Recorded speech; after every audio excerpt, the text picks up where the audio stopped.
cukup seperti itu apa ya prinsip dasar dari turbin terpan itu ya, apa yang pada karakter apa sebutannya itu sebelum dikenal sebagai turbin terpan itu dia disebut dengan turbin impulse. Nah, turbin terpan itu karena pertama kali dikembangkan oleh bapak yang namanya Pelton gitu ya. Tapi prinsipnya, secara prinsipnya turbin ini adalah turbin impulse, maka dikenal secara umum dengan turbin impulse. Nah, kemudian di kata kunci terakhir itu adalah air keluar dengan kecepatan rendah. Artinya ketika air keluar dengan kecepatan rendah itu bahwa energi tadi, energi momentum berupa massa dan kecepatannya tadi itu sudah dipindahkan ke bucket. Semakin kecil energi atau air keluar itu, semakin rendah kecepatannya, maka semakin maksimal energi yang dipindahkan ke runner dari turbin itu. Nah itu ini bisa dilihat ya, ini tanpa casing ya, untuk memperlihatkan bagaimana turbin proton itu ya, yang paling utama ya sudunya itu atau bucketnya itu ya.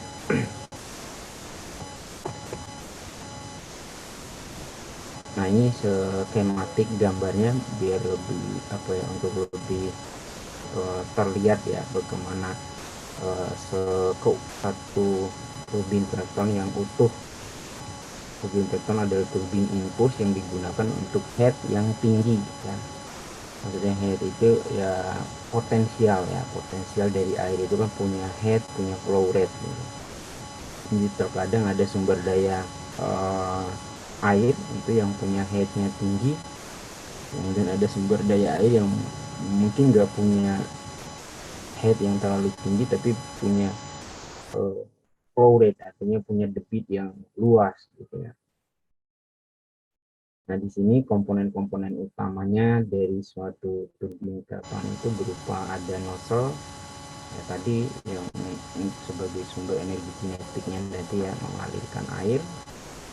Lalu ada runner untuk keseluruhan dari roda turbin itu, kemudian ada bucketnya sudut turbin, kemudian ada breaking jet dan casing ya. Jadi breaking jet itu maksudnya yang paling yang atas itu ya, breaking jet itu digunakan kurang lebih fungsinya sebagai pengerem gitu ya. Jadi kalau kita ingin diberhentikan ya ada masalah, maka selain nozzle-nya juga ditutup, maka untuk mempercepat pemberhentiannya juga digunakan namanya braking jet ya. Dia menyemprot arah belakang dari sudu ya, untuk melawan kelembaban yang dialami oleh pelton atau roda pelton itu.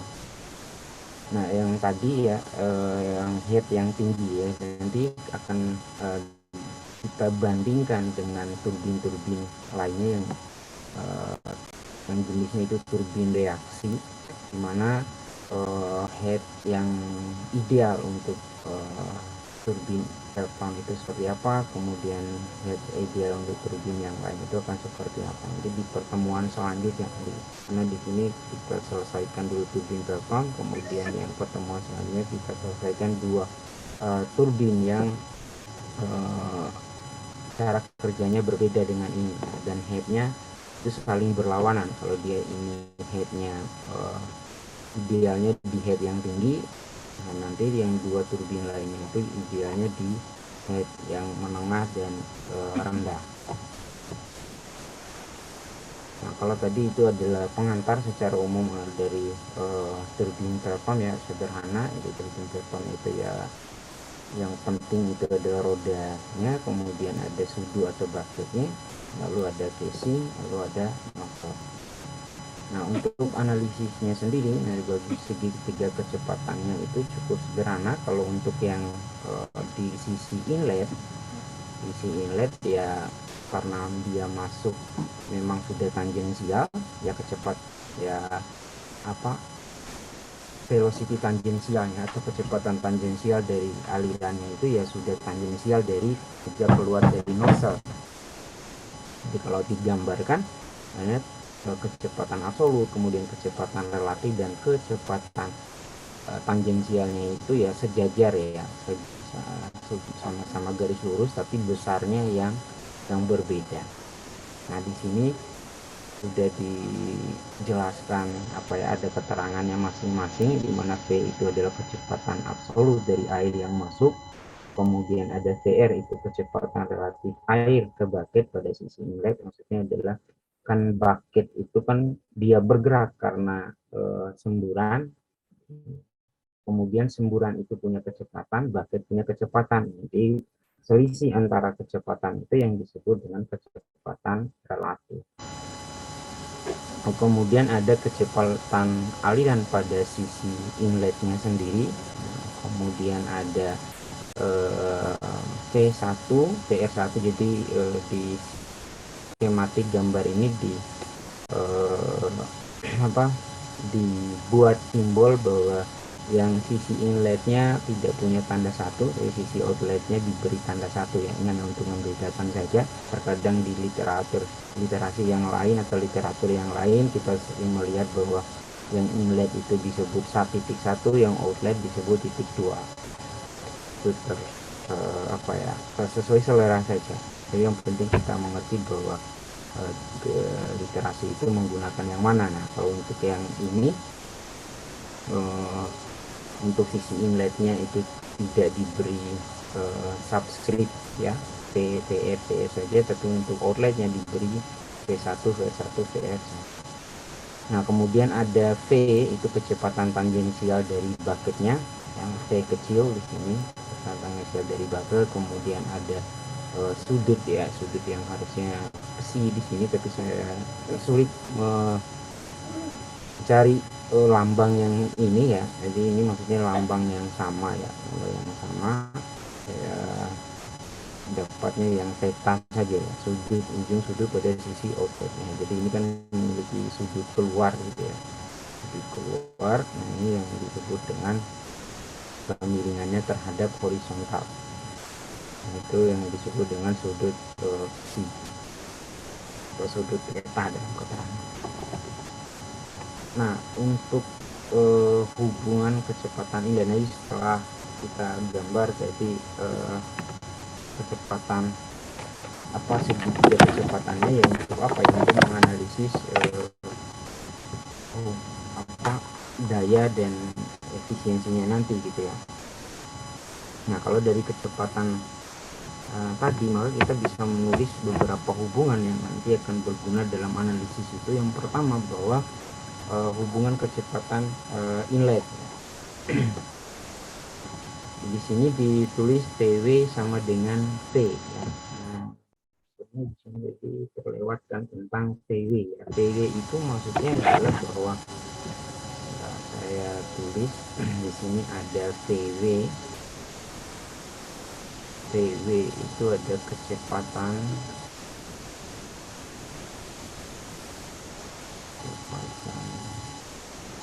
wheel ya. Jadi beberapa buku mengatakan ini kecepatan wheel, dan beberapa buku juga menyimbolkannya TW ini ya, setara ini ya, TW ini dengan V tangensial, itu maksudnya kecepatan tangensial.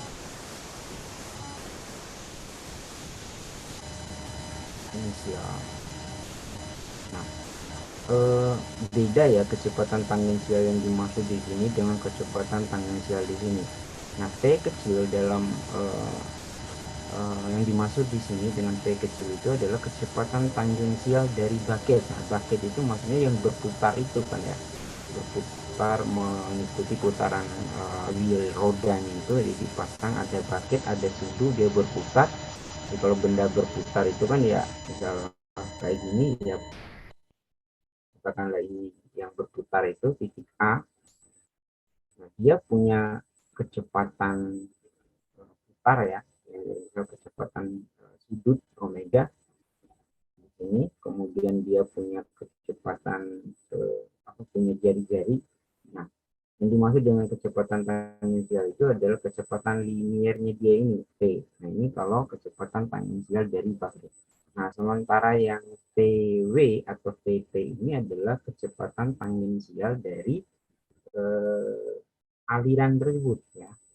Ingat, V kecil itu adalah kecepatan tangensial dari batet, sementara V wheel atau kecepatan wheel atau kecepatan tangensial itu maksudnya tangensial dari fluidanya atau dari aliran air itu ya. Maka di sini disebutkan PW sama dengan V, artinya kecepatan tangensial di sisi inlet itu akan sama dengan kecepatan fluida itu. Kenapa ya? Jelas sama karena memang arahnya itu sudah tangensial ya. Beda kalau misalkan eh, nozzle-nya itu ya disemprotkan tidak tangensial terhadap bucketnya gitu ya. Seperti itu. Nah, maka kan beda.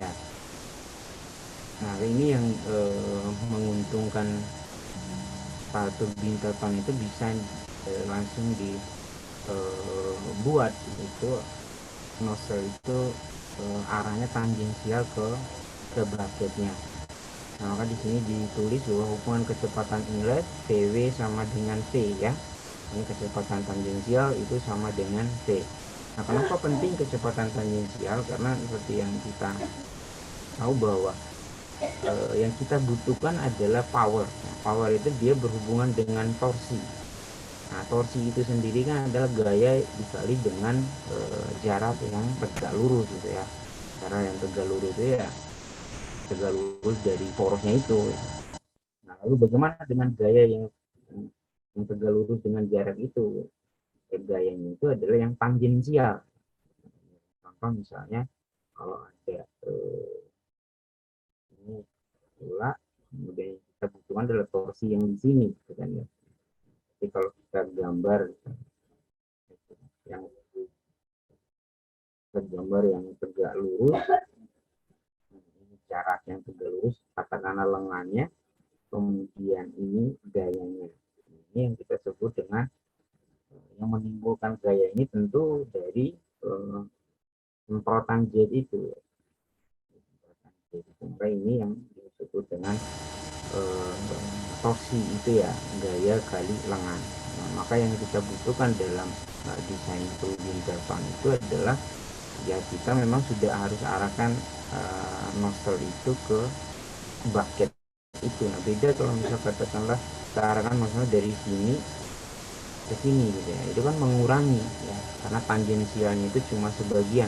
Ini ada yang arah aksial kalau di komponen ini diuraikan, dan satunya ada arah. Nah, yang berguna untuk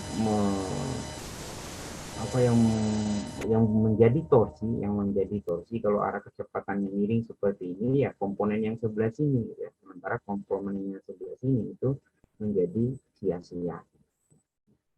Oke, nah, itu yang dimaksud dengan PW sama dengan T. Lalu kemudian di sini PR atau P relatif sama dengan kecepatan dari fluida dikurang dengan kecepatan tangensialnya. Ini maksudnya kecepatan tangensial dari bucket seperti yang saya jelaskan tadi bahwa kecepatan relatif itu selisih dari kecepatan aliran dengan kecepatan bucket. Nah, kecepatan bucket itu bergerak atau bucket itu bergerak karena semburan, sementara semburan itu sendiri punya kecepatan. Ya, kalau logisnya itu pasti kecepatan bucket itu sedikit lebih rendah dari kecepatan semburan air, ya, karena nggak mungkin misalnya kayaknya misalnya semburannya 6 meter per detik gitu kecepatannya. Kemudian yang di apa yang digerakkan itu bisa lebih cepat dari itu kan mustahil itu, makanya dia lebih akan sedikit lebih kecil ya kecepatan baterai itu ketimbang dengan uh, kecepatan jetnya atau kecepatan semburannya. Nah, itu di inlet. Lalu kecepatan di outletnya akan seperti ini karena dia tadi membentuk sudu kecepatan tangensialnya menjadi kecepatan relatif dikali cos C atau cos theta tadi dikurang dengan P kecepatan tangensial, atau itu juga ditulis seperti ini, P dikurang P, P inlet dikurang dengan P tangensial bucket cos theta atau cos psi dikurang dengan kecepatan tangensial. Nah, kemudian ada variabel baru ya, variabel yang bisa menunjukkan seberapa bagus semburan itu dikonversi menjadi energi pada wheel itu ya. Nah, ini yang kita sebut sebagai intake dari jet, intake jet, di mana perubahan kecepatan wheel PW min PW1 ya. Maksudnya adalah bahwa kalau ada sebuah semburan ya, semburan PW itu kan yang inletnya, jadi masuk dengan kecepatan PW di sini ya. Kemudian ada bucket dari turbin pelfam ya, semburan yang ini, kemudian ada P tangensial ya, berapa kecepatan tangensial yang ke arah baliknya, karena aliran pada turbin pelfam itu kan berbalik gitu, setelah menumbuk kemudian berbalik. Nah, semakin kecil arah tangensial yang berbalik arah ini, maka semakin besar dari intake jet itu. Misal katakanlah PW-nya 10 ya, dia masuk 10, kemudian dia keluar dengan kecepatan tangensial katakanlah 3, berarti intake jet-nya itu adalah 7. Maksudnya 7 itu adalah semburan yang berhasil dikonversi ke menjadi energi oleh pelfam itu, oleh suhu paket dari pelfam itu namanya impact jet. Kemudian pada dasarnya ini teori tentang turbin ya, secara teori analisis daya turbin itu bisa diperoleh. Lalu untuk daya turbinnya sendiri secara eksperimental kan, secara eksperimental itu didapatkan dengan mengukur ya. Jadi ada, kalau Anda melakukan penelitian dan mengukur kecepatan putarannya itu dengan taksometer ya, lalu mengukur torsinya dengan dinamo, maka dari itu Anda dapatkan dayanya berapa. Nah, itu yang valid ya. Nah, tapi secara teoritis itu daya turbin itu juga bisa didekati ya, sebagai perencanaan awal atau analisis awal itu bisa juga dihitung ya, dengan daya poros ya. Kalau kita ingin menghitung daya poros, maka daya poros itu sama dengan torsi dikali dengan putarannya. Nah, dikali dengan putaran, atau di sini dijabarkan lagi di mana torsi itu merupakan rho, kemudian ada debit, ini dikali dengan R2. Ini kan R2 ini kan gaya ya. Jarak tegak lurus itu maksudnya. Sementara gaya itu ya dari densitas, kemudian dari debit ya, T2 tangensial, ini arah tangensialnya lah yang berguna ya. Nah, di sini T2 tangensial itu maksudnya kecepatan tangensial 3 ya, kemudian ada sama, jadi kalau yang titik 2 itu maksudnya red ya, titik 1 yang maksudnya adalah yang nah, ini kira-kira gambar yang paling jelas ya, gambar dari depan bucketnya itu ya, dimana air keluar dari nozzle ya, air inilah yang menentukan besarnya torsinya nanti.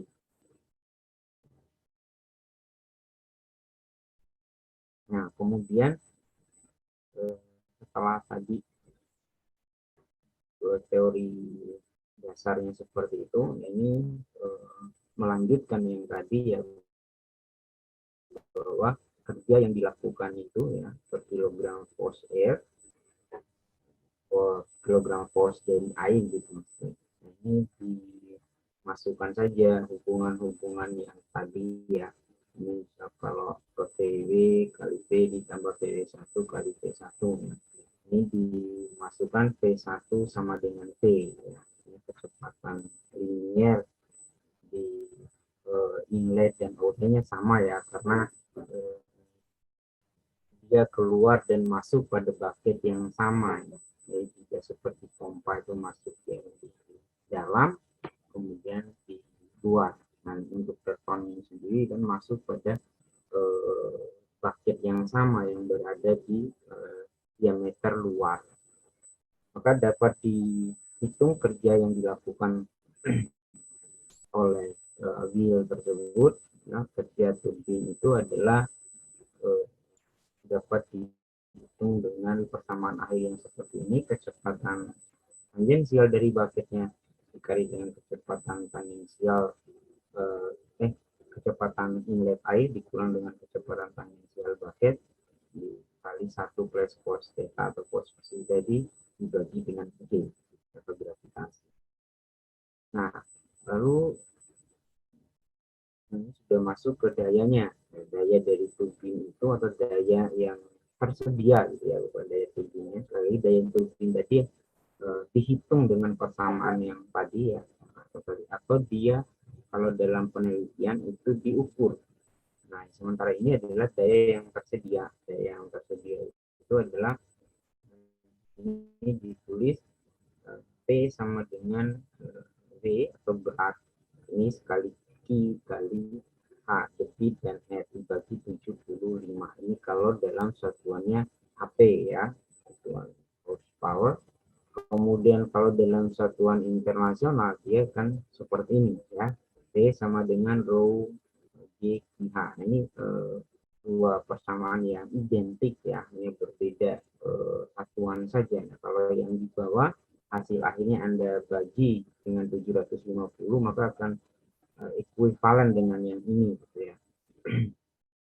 Nah, karena yang membedakan di sini hanya ada QH-nya sama, nah V-nya saja gitu ya. V ini dalam Newton meter kubik. Nah, kalau ini kan rho GH nanti kan dalam Newton meter kubik juga gitu ya. Kalau rho dikali G, nah ini rho G sama dengan V. Nah, kalau yang bawah itu dibagi dengan 750 ya sudah sama ekuivalen dengan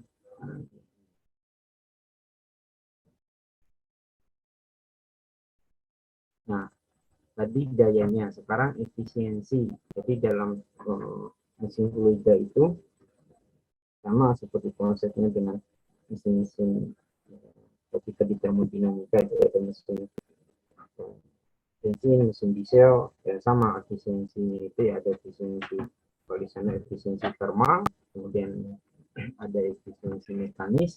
Nah, di sini karena mesinnya berupa mesin fluida, maka mesin thermal efisiensi thermal itu berupa efisiensi hidrolik.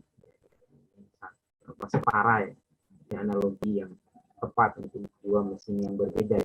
Kalau mesin panas itu efisiensi thermal, kalau mesin fluida itu namanya efisiensi hidrolik. Nah, efisiensi hidrolik itu di sini adalah rasio antara kerja yang dilakukan pada wheel dengan energi semburan jet. Secara umum, efisiensi seperti kita ketahui adalah output dibagi dengan input. Nah, output dari efisiensi dari mesin hidrolik atau mesin fluida itu kan adalah kerja yang dilakukan oleh bilik atau putarannya itu ya, kepada outputnya. Inputnya dari mana? Inputnya dari energi air dari nozzle. Output dibagi input, maka didapatkanlah efisiensinya. Ini ditulis rumusnya P tangensial dari bucket, ini PI-nya dibagi dengan P kuadrat, maka didapatlah efisiensi hidrolik. Nah, kemudian ada yang namanya efisiensi mekanis, sama seperti yang di mesin bensin, mesin diesel juga yang merupakan mesin pembakaran atau mesin thermal. Ya, selain ada efisiensi thermal, maka ada efisiensi mekanis yang di sana itu misalnya ada gesekan power dari silinder ya, itu mengurangi juga energi yang bisa disampaikan ke poros engkol. Nah, kalau di sini efisiensi mekanik itu diajak gesekan dengan bantalan ya, mengurangi energi putaran yang dihasilkan oleh gear ini ke poros. Pengurangan itu yang disebut dengan efisiensi mekanik. Nah, lalu efisiensi keseluruhan, efisiensi keseluruhan itu yang melihat ya yang tadi gabungan antara kehilangan di hidroliknya sendiri, kemudian kehilangan di sisi mekanik atau gesekannya. Nah, lalu pertanyaannya, kalau di sisi mekanik itu maksudnya ada terjadi gesekan. Nah, lalu di